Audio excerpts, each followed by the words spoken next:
Hey, what's going on, guys? Who would believe me if I told you that the rank 1 player in Korea who is now challenger is the Tarik top lane pretty much one-trick pony. He's got over a 75% win rate on this champion in the hardest server in the world. So in this video, I'm going to give you all the tech, runes, build path, skill order, summoner spells, and we'll also be watching how to actually play Tarik during the laning phase and also in team fights. Now, honestly, I was watching some of his games almost laughing because I couldn't believe how legit and OP this pick looks. Even during laning phase where you might think he's going to be kind of bad, he's actually pretty strong, and I think this pick in any elo will give you free OP. So to know all the ins and outs of this pick and to make it work, make sure you stick around for the whole video. And guys, if you want more content just like this, informative kind of guides in a way, we have thousands of them on our website, GameLeap.com, linked in the description comment section, so check them out. Let's get into Tarik top lane. So as far as your runes go, guys, what you want to be doing, you've got to have 2 pages ready. The first one is with Phase Rush. Now, this will be your go-to for the most part. Honestly, you could probably run this every game because the point here is that Phase Rush procs off 3 auto attacks or abilities, and the movement speed is super useful to stick to enemy champions, but also to escape. If we think about top lane champions, mobility is just really important, right? Especially these days where Jace is maybe popular, Darius with the ghost threat. Mobility is a key stat. Then we want to have mana flow band because Tarik's kind of big weakness is going after using a few spells, and you really want to be spamming these as the game progresses, right? So we need mana flow. Transcendence for ability haste. We want to get off as many spells as possible. We don't really care about damage, but we want utility. Ability haste from Transcendence is essential. Then we want water walking, because if you look at the other 2, Scorch, Gathering Storm, they're both damage. We don't really need it. Water walking as well, like you might be surprised, is useful in those team fights later on. Even around Rift Herald fights at around 8 minutes, Scuttle Crab fights at 4 minutes. The movement speed again allows you to stick to enemy champions and gives you a better chance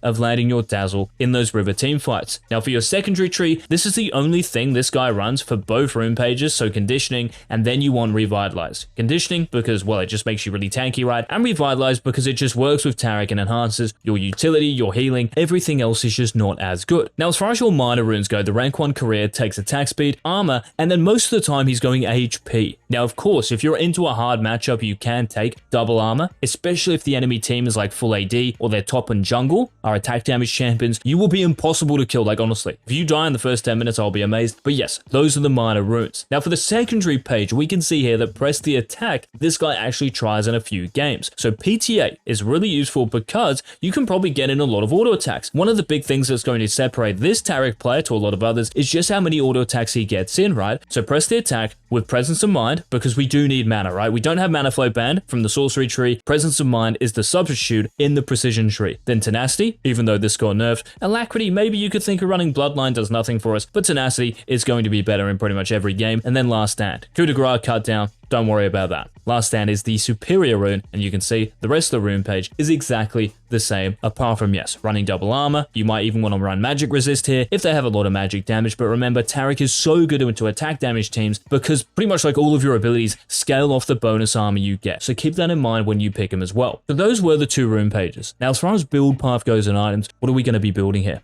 Every game, start with a corrupting potion. This is important. Lane sustain, mana, just gives you resources right in terms of HP and the blue stuff. Then we want to be getting a chain vest most of the time, then building this into Frostfire Gauntlet. Frostfire on Tarik is just, well, it just looks, you'll see this very soon, so busted because enemy champions, especially if you land your dazzle, they are not escaping. I don't care if they have QSS, their support has a Mikhail's, they have flash on top of this, don't care, you will stick to them for the entire fight. Then we want Lucidity Boots or Mercury Treads, so he doesn't go Steel Caps this dude, because again, you're gonna have so much armor innately. So you actually don't have to like waste gold in a way by going Steel Caps. Lucidity Boots, again for the haste, you are a utility based champion, or Mercury Treads because the enemy team has a lot of CC. You can't really do your job as Tarik if you are locked down. Then he always goes Spirit Visage as his second major item. After this, it's really up to you guys. Like just look at the enemy team composition. Frozen Heart is an excellent choice. You can go Randuins if they have a lot of crit. It really just depends, right? So look at the enemy team and what they're building and the champions they have and figure out a way of building around it. Now you can also, guys, just quickly here, you can build a tier in the early game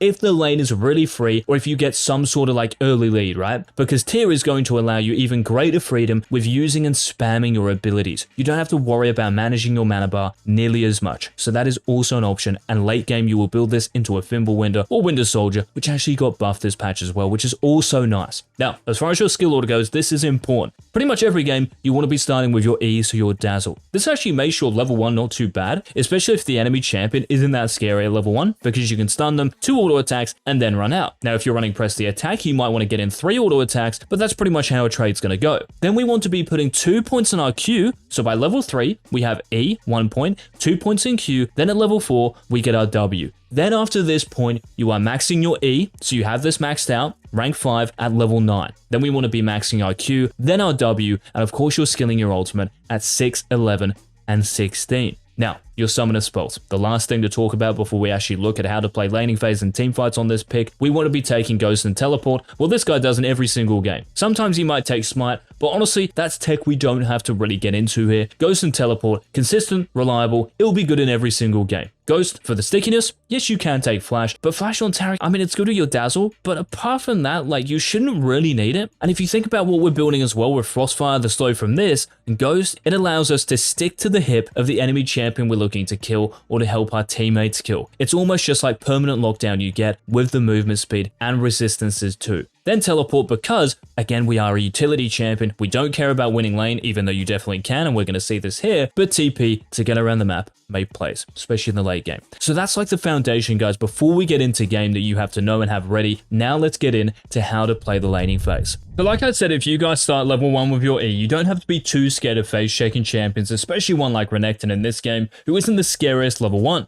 After hitting your E, you can put in 2 auto attacks and run away. It's an easy win. Now, lots of the time, you're going to lose priority in the early game, just because without your E, you are pretty useless. Your auto attacks are not going to do anything because they are not passive enhanced. So if you let the enemy champion push into you like this rank 1 Taric does, what you can actually end up doing is freezing the wave around this big rock. This is really broken, especially for a champion like Taric, because you have amazing setup. So what you can do is pull the minions away by leading them away from your tower. This means that their formation will end up around this big rock outside your tower's range, and again here you have so much pressure on Renekton. And also, if you do need to trim the wave with your Dazzle, don't be afraid to, because you have enough mana regen from Corrupting Pot. Just remember to skill your Q at level 2, and remember, because you're skilling your Q again at level 3, what you can do is actually just wait for a big fat heal at this point as well. So you can see this Taric, how he ends up trading around his Dazzle and his passive. You always want to be rotating, guys, between your 2 passive auto attacks. It's almost like you're playing set in a way. You want to be auto attacking twice using an ability. When you land your Dazzle, auto attack twice, use a Q straight afterwards. And you can see how this trade alone ends up being really OP for Taric, especially when he has Corrupting Pot running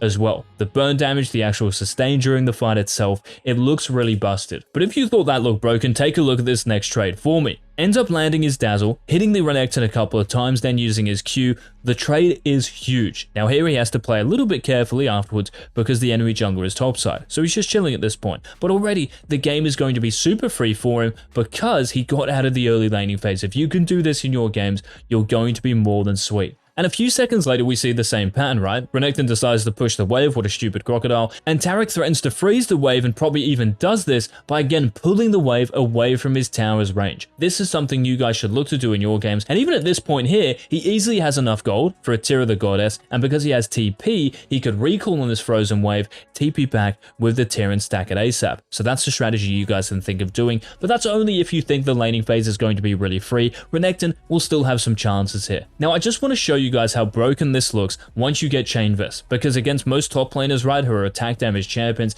the trading you have is actually kind of nutty. So with this trade here, keep in mind that this Taric in this game has pressed the attack, okay? So after landing just 1 Dazzle, he gets in 3 auto attacks with his Corrupting Pot, and look at the damage he deals to this Renekton. This is a level 7 Taric against an early game champion. If this is happening in Challenger Korea, it can happen in every single other elo. Again, the wave is going to be in an amazing position for him if he just leaves the minions, but that's what he does. But let's just say you wanted to push like this guy does, you actually have really good pushing power as well. Look at your E's cooldown when you actually use your passive. It goes down so quickly, so in team fights late game, because you'll have a lot of ability haste at that point, you can get multiple Dazzles off in only a matter of seconds. So in this 1v1, Taric misses his Dazzle, oh my god, it's over. No, it's not. Because watch the cooldown for me go down when you intertwine autos with your Qs. It's already back up. He's got a Dazzle dazzle up already. And at this point, because he has Frostfire Gauntlet, look at Renekton, mate. He cannot get away from this dude. The Gem Master, he's absolutely loving life and crushing this top lane. It just looks super obnoxious to play against. Like, I don't know about you guys watching this, but I would probably need another hair transplant just like watching this because it looks so frustrating. But hopefully you can see the potential here. And if we actually like just move to a team fight for real this time,